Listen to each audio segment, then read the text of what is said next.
Current కోతల గురించి చెప్తున్నారు పాపం.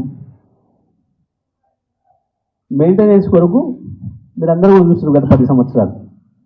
మెయింటెనెన్స్ కొరకు ఎక్కడైనా కాసేపు పవర్ తీసేయాల్సి వస్తే 1-2 గంటలో ఆ ప్రాంతం నుండి ఏఈ, ఇంకొంచెం పెద్ద పరిధి అయితే డిఈ సమాచారం ఇచ్చేటోడు అక్కడికి కన్జ్యూమర్స్కి. ఇగో ఈ మన చిక్కడపల్లి ఏరియాలో పలానా గంట సేపు ఈ టైం నుంచి ఈ టైంకి పవర్ ఉండదు, వినియోగదారులు సహకరించండి, ముందస్తు సమాచారం ఇస్తున్నాం. లేదా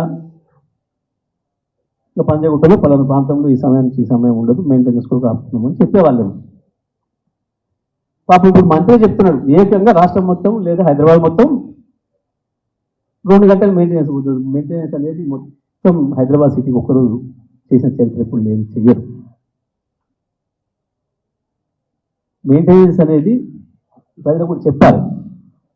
మెయింటెనెన్స్ అంటే ఒక కరెంట్ ఫీడర్ ఏదైతే ఉంటుందో ఆ ఫీడర్ ప్రాంతంలో చెట్లు ఏదైనా పెరిగి లైన్లకు అడ్డం పడుతున్నాయో ఇబ్బంది పడుతుంటున్నాయో ఆ చెట్లు కొట్టడానికి, లేదా కొత్త ట్రాన్స్ఫార్మర్ కానీ ఇంకోటి కానీ బిగించినప్పుడు దానికి కనెక్షన్ ఇవ్వటానికి,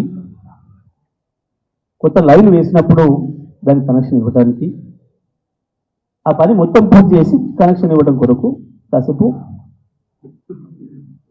తీస్తారు. దీనికి మెయింటెనెన్స్ అని దీన్ని అంటారు.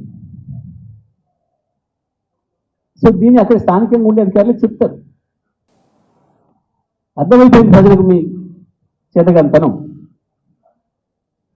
మీకు పరిపాలన చేరాదనే విషయం ప్రజలకు అర్థమవుతుంది. మీరు ఎంత తప్పించుకోవాలని చూసినా, మీరు ఎన్ని దొంగవేషాలు వేసినా అర్థమైపోయింది. నాగార్జున సాగర్ కేఆర్ఎంకి అప్పగిస్తూ ఒప్పుకొని వచ్చేది. కొట్లాడతారా? దమ్ముందా? ఒక్కనాడన్నా మీ జీవితంలో కృష్ణా జలాల పైన రాజశేఖర రెడ్డి దుర్మార్గం చేసినాడైనా, చంద్రబాబు నాయుడు చేసినాడైనా ఒక్కరోజంటే ఒకరోజు మాట్లాడిందా? మళ్ళీ ఇవాళ కృష్ణానది పైన ప్రాజెక్టుల గురించి కొట్లాడాలన్నా, గోదావరి నీళ్లు తెలంగాణ పొలాలకే పారేయాలన్నా అది కేవలం బీఆర్ఎస్ వల్లనైతుంది, కేసీఆర్ వల్లనైతుంది తప్ప ఈ చేతగానొత్తం కాదు.